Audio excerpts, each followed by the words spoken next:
Salve a tutti ragazzi, bentornati sul canale. Verso Monza Napoli ne sono successe tantissime in questa settimana a livello di calciomercato, interviste di De Laurentiis alla Repubblica che ha ribadito di volere un giapponese e un americano. Parliamo di Kamada dell'Eintracht Francoforte e Pulisic del Chelsea, ovviamente. Due grandissimi nomi e due grandissimi calciatori nel caso dovessero arrivare a Napoli. Andiamo per gradi perché verso Napoli-Monza ne sono successe tantissime e parleremo anche dello striscione orrendo esposto dai tifosi della Roma in Roma Bayer Leverkusen, inneggiando o meglio congratulandosi, diciamo, con i tifosi dell'Udinese per ciò che hanno fatto dopo Udinese-Napoli, dopo che il Napoli ha fatto quella pacifica invasione di campo e sono venuti a prenderci ammazzate con cinte, con mazze e a mani nude e hanno mandato qualche napoletano all'ospedale. Ma andiamo per gradi, ci arriviamo, parleremo di tutto, analizzeremo un attimo queste situazioni di mercato perché è un Napoli che dopo un istante, dopo la matematica scudetto, sta già pensando all'anno prossimo. Per quanto riguarda allenatori, Giuntoli, che ovviamente si accaserà molto probabilmente alla Juventus, ma bisogna sempre vedere però questa situazione Juve se andrà in porto per quanto riguarda la giustizia sportiva, i punti che verranno tolti, ridati, si dice che dovrebbe partire dall'anno prossimo con una penalizzazione per il campionato 2023-2024, quindi sono cose che comunque andranno a gravare sulla scelta del nostro direttore sportivo in vista dell'allontanamento da Napoli e questo matrimonio che finisce dopo tanti anni con ringraziamenti perché non abbiamo nessun rancore né tantomeno siamo qui a dire una tra tante squadre poi te ne vai alla Juve, no, dove vuoi andare vai, la carriera è la sua, le decisioni sono le sue, lo dobbiamo solo ringraziare per tutto ciò che ha fatto a Napoli Cristiano Giuntoli. Ma detto questo, passiamo un attimo ad analizzare questo caos, non il caos biglietti, ma il caos trasferta vietata, non trasferta vietata, perché fino a ieri pomeriggio in via ufficiosa, perché non era ufficiale, la trasferta per i napoletani residenti in Campania era vietata. Quindi già ieri pomeriggio erano uscite le prime notizie e i link dove poter cliccare per avere il rimborso del biglietto addirittura, cosa che poi dopo il ricorso al TAR ieri sera è rientrata completamente, facendo sì che i tifosi del Napoli residenti in Campania possano andare a vedere la partita con il Monza. Allora, punto primo,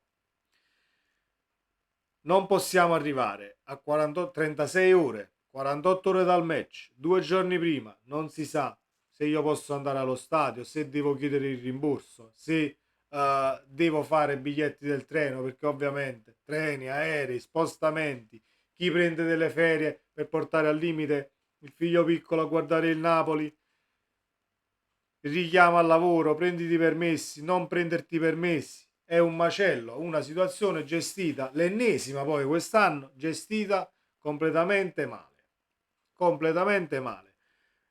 Dal mio punto di vista però sono contento che si è risolta con i tifosi del Napoli che possono andare a vedere la partita non perché io sia un tifoso del Napoli e tiro acqua al mio mulino ogni qualvolta ci sia una situazione anche avversa alla stessa società Napoli, ma perché viste le motivazioni per le quali sono stati indotti in via ufficiosa e si è cominciato a discutere di vietare questa trasferta, mi sembra un po' troppo perché avete rotto le scatole nel prendervela solamente, sempre e solamente con i tifosi del Napoli. Le motivazioni erano che potevano incrociarsi sulla viabilità ovviamente per raggiungere gli stadi le tifoserie di Roma, di Udinese e del Napoli. Quindi si voleva vietare la trasferta per evitare le stesse cose che sono successe sulla 1 tempo fa tra romanisti e napoletani. Ma c'è da dire una cosa, quelle persone non sono tifosi, ma sono gruppi organizzati che vanno solamente allo stadio per fare tarantelle, come si dice a Napoli. Quindi distinguiamo i tifosi e i gruppi organizzati in primis. Secondo, possibile che non si riesca a far sì, mettendo degli agenti in più. Qua non parliamo che serve un dispiegamento di forze come la terza guerra mondiale. Bisogna solamente controllare la viabilità in queste 3 trasferte. Non c'è niente di, credo, di complicato. Non è una cosa semplice perché devi organizzare ovviamente forze dell'ordine su tutto lo stivale. Siamo d'accordo. Però voi siete lì pagati per fare questo, cari ragazzi, prefetti, questori e quant'altro. Quindi se diventa una cosa semplice da fare, deve diventare la cosa più impossibile da ottenere, allora teniamoci queste decisioni e questi divieti che poi non risolvono mai il problema, perché vietare qualcosa non è mai la soluzione al problema, anzi è risolverlo al limite al momento, ma poi ti si ripresenterà e dovrai comunque prendere una decisione che sarà sempre la stessa e saranno sempre queste situazioni gestite completamente male. Detto questo, mi rifaccio un attimo con questa cosa, tra questo astio tra tifosi romanisti dell'Udinese e del Napoli, con lo striscione orrendo che noi ci siamo già scrollati di dosso, anzi forse non ci ha toccato nemmeno, però ne voglio parlare. E lo striscione recita 4-5-2023, fiero dell'amico friulano, esposto all'Olimpico nell'occasione della partita di Europa League Roma-Bayer Leverkusen. Il tifoso romanista ovviamente si congratula con il tifoso dell'Udinese che è sceso in campo a prenderci ammazzate. Va benissimo, noi ne facciamo tesoro, però poi non cominciamo a dire sono i napoletani e sono sempre i napoletani, perché i napoletani poi hanno cominciato ad usare le mani e quant'altro, perché non c'è niente di vero. Niente, ma praticamente più di niente.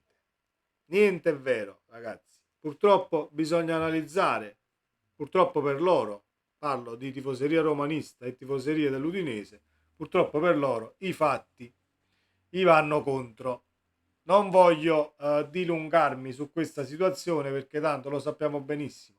Le discriminazioni vengono fatte in tutti gli stati tutte le domeniche. I cori al Vesuvio sono millenni che vengono fatti negli stati, lo sappiamo benissimo quanto siamo scomodi, quanto bruciore in parti basse ha potuto creare questa vittoria dello scudetto addirittura anticipata, quindi c'è tutto il mese ancora da dover subire, poco più di un mese, poco meno di un mese da dover subire tutte le domeniche comunque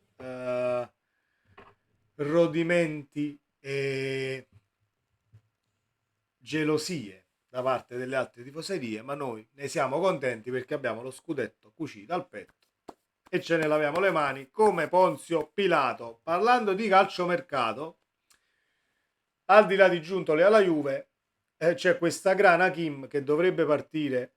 Ci sono molte probabilità che Kim vada via. Tra tutti gli scambi di mercato che possono poi avvenire a giugno, Kim è quello che può partire quasi sicuramente e il Napoli si sta coprendo con Scalvini. È salito in cattedra il nome di Scalvini. Scalvini è un grandissimo difensore, un grandissimo giovane di prospettiva, è già pronto per la Serie A, ha fame di far carriera, quindi un altro punto a favore, però il punto a sfavore sono i 40 milioni e più che chiede l'Atalanta. Allora, per me i 40 milioni restano troppi. Al di là del calciatore che a me piace tantissimo, sarebbe un grandissimo acquisto. Secondo me non farebbe rimpiangere nemmeno Kim, perché Scalvini ci ha fatto vedere già di essere pronto per una grande, secondo me. Poi che l'Atalanta spari alto ci può anche stare, ma Bergamo è sempre stata una bottega cara, in primis. Poi 40 milioni può darsi che si scenda da questi 40 milioni, perché già prenderlo a 35, per esempio, sarebbe un'altra cosa. Ingaggio ovviamente alla portata, il calciatore credo che non farebbe nessun problema nel venire a Napoli, perché è la squadra che ha vinto lo scudetto, perché è una piazza che piace a un bel po' di calciatori, si ritroverebbe in una squadra allenata da un grandissimo Spalletti, con altri grandissimi compagni di reparto a livello difensivo, e la squadra che c'è già a Napoli, quindi tutto potrebbe far pensare a un grande acquisto. Però ripeto, è la cifra il problema. Il Napoli sta monitorando anche Kamada e Pulisic dal Chelsea. Pulisic un vice Kvaratskhelia, a Kamada il vice Lobotka. Il giapponese a me piace e non poco, uno perché è un calciatore asiatico e a livello di disciplina siamo al top, proprio al top del personale, calciatori asiatici e anche gli africani a livello di disciplina e dedizione hanno qualcosa in più. Senza se e senza ma la butto lì, ragazzi, ma il confronto con calciatori europei, in percentuale ovviamente, non è che tutti così o tutti non disciplinati, però in percentuale sono molto più disciplinati e prolifici a livello di rendimento. Ecco. Quindi acquisto da dover fare, credo, Kamada come vice Lobotka, perché ci serve il calciatore in quel ruolo, ci serve il sostituto in quel ruolo. Demme sicuramente andrà via, e poi Kamada a livello di assist, a livello di precisione di passaggio, a livello di dettare i tempi di gioco, è un grandissimo calciatore.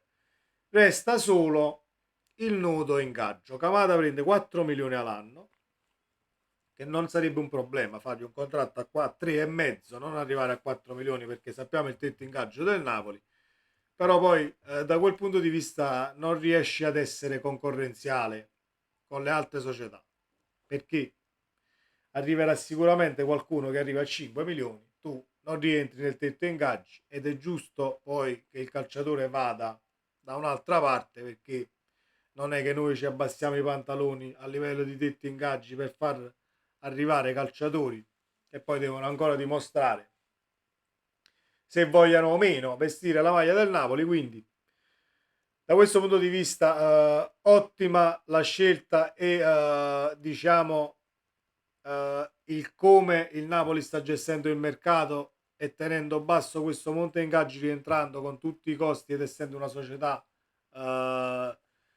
a livello finanziario senza alcun intoppo e rossi strani e operazioni, perché poi mi venite a dire sì, l'operazione Osimhen poi ne vedremo se ci saranno incartamenti che verranno riaperti e altre storie. Però finora il Napoli nella direzione De Laurentiis non ha sbagliato praticamente niente a livello organizzativo imprenditoriale. Ecco.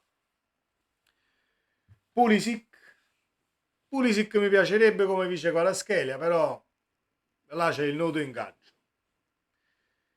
Non credo si abbassi l'ingaggio nei termini che il Napoli poi vuole far rispettare, anche se il calciatore mi piace, ma sulla fascia sinistra si potrebbe cercare non un altro Kvaratskhelia, ma un calciatore che al limite sta cominciando a dettar legge su quella fascia, un esterno che può dir la sua, anche ventenne.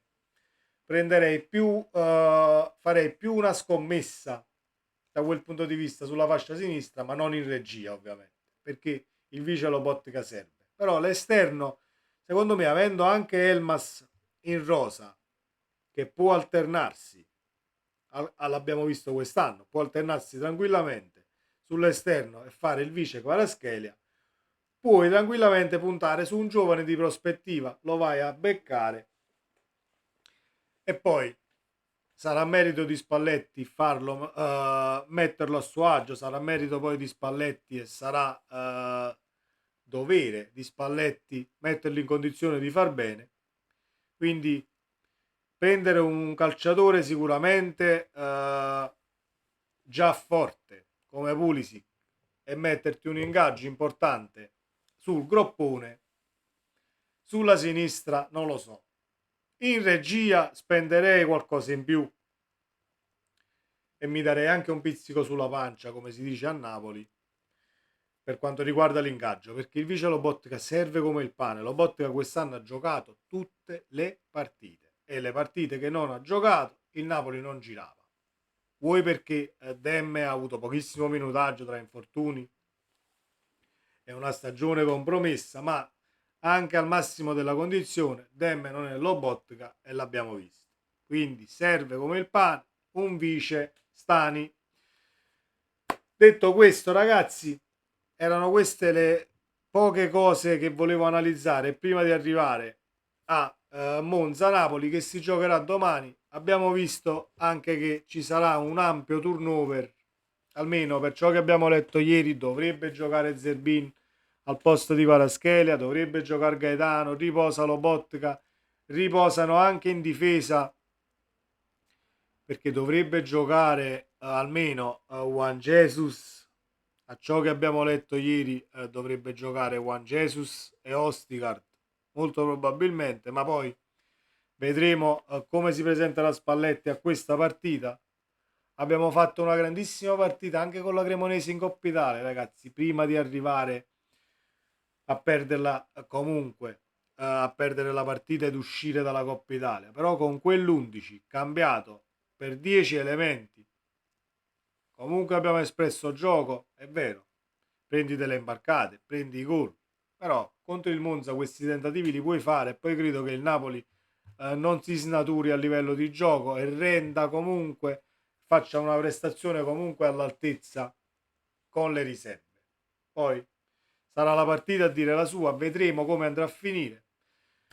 Speriamo di vedere un match spettacolare a livello di calcio senza molti tatticismi e chiusure difensive, perché lo sapete, chi mi conosce lo sa, non mi piacciono e non mi è mai piaciuto guardare partite chiuse in difesa con squadre che non ti lasciano spazi per giocare e al limite si snaturano per poter portare un punto a casa o al limite non lo portano nemmeno.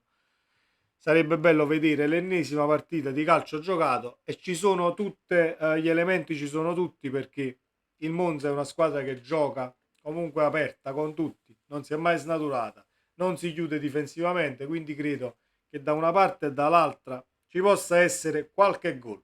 Detto questo, ragazzi, sempre Forza Napoli, ci vediamo domani per il domani andiamo live, ragazzi, non dimenticate che domani andiamo live per la partita con il Monza, quindi per chi volesse esserci domani 14:45 live su questo canale per Monza Napoli, ci vedremo le partite che ci stanno oggi con Inter e Milan impegnate e Salernitana Atalanta alle 15. Ci vediamo nel prossimo video, restate sintonizzati, iscrivetevi al canale, sempre Forza Napoli.